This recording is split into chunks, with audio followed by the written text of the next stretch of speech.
So I watched 45's speech last night from Mar-a-Lago. I found it very interesting. It was filled with metaphor, symbolism, and comms.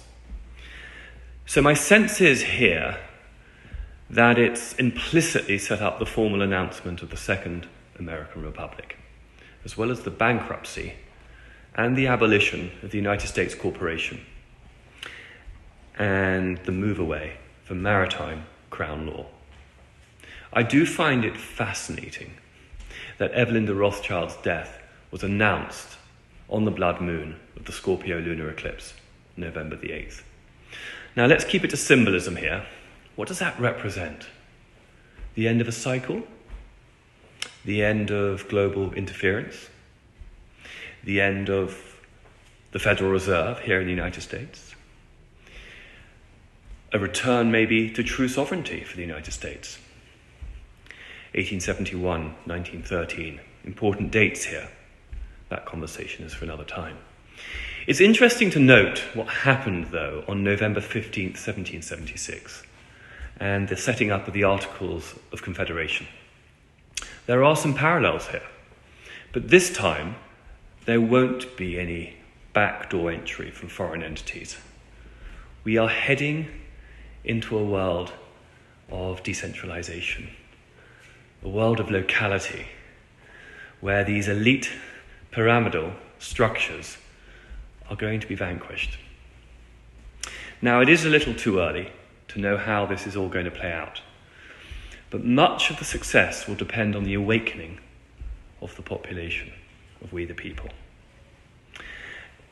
In many ways, Q, or the White Hats, they are constructing their own illusion show here.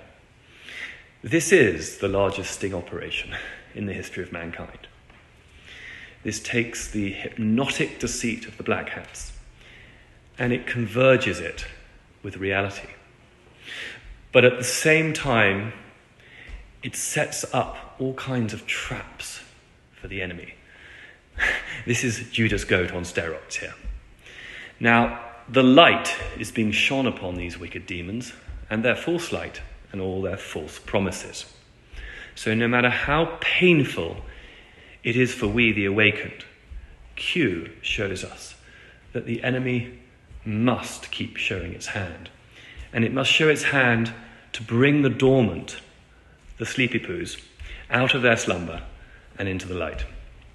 It has to play out this way, lest we interfere with the enemy when they are destroying themselves. We must always allow the enemy to do what they do best. Now, the people's desire for a smooth transfer of power that journeys from dark to light is admirable, but that's not how the world works. Well, at least not in the 3D matrix. As we know, this is the art of war. We have to think Sun Tzu here. And if Q has taught me anything, its primary purpose here on planet Earth, beyond, of course, the understanding of quantum physics and time travel, it is the aversion and the avoidance of a civil war.